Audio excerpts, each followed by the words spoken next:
Bonjour à tous et voici le rapport de l'USDA de février 2023. Ce rapport a été neutre étant donné le peu de changements qu'il y a eu au niveau des offres et demandes aux États-Unis. Par contre, l'USDA a apporté de sérieuses corrections à la production argentine de maïs et de soya, mais une bonne partie de ces réductions ont déjà été assimilées par les marchés. Commençons tout d'abord avec le maïs. La demande pour l'éthanol aux États-Unis a reculé de 25 millions de boisseaux afin de tenir compte des données de la production d'éthanol de janvier.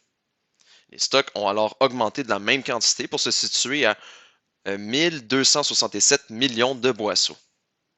Le prix moyen est resté le même que celui du mois passé à 6,70$ US le boisseau. Sur le marché international, la production argentine s'est inclinée de 5 millions de tonnes. Les stocks, eux, ont diminué de 1,14 million de tonnes. La demande de soya pour la trituration aux États-Unis a été réduite de 15 millions de boisseaux. Les stocks ont donc été renforcés de la même quantité pour s'établir à 225 millions de boisseaux. Le prix moyen s'est redressé de 10 cents pour se situer à 14,30$ US le boisseau. Sur l'échiquier mondial, la production argentine a reculé de 4,5 millions de tonnes. La trituration s'est affaiblie de 1 million de tonnes en Chine et les stocks ont diminué de 1,49 million de tonnes.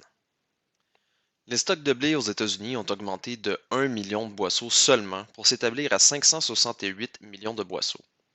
Le prix, lui, s'est déprécié de 10 cents US pour se situer à 9$ US le boisseau. À l'international, la récolte s'est renforcée de 1,4 million de tonnes en Australie et de 1 million de tonnes en Russie pour atteindre respectivement 38 et 92 millions de tonnes, ce qui est un record dans les deux cas.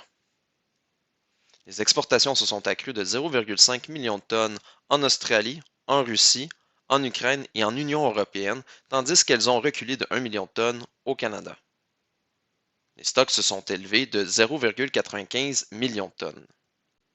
Ceci est un résumé de notre rapport de l'USDA. J'espère que cela vous a plu. Si vous voulez en savoir davantage, je vous invite à consulter notre rapport au complet au www.pgq.ca. Je donne rendez-vous dans un mois pour l'édition de mars.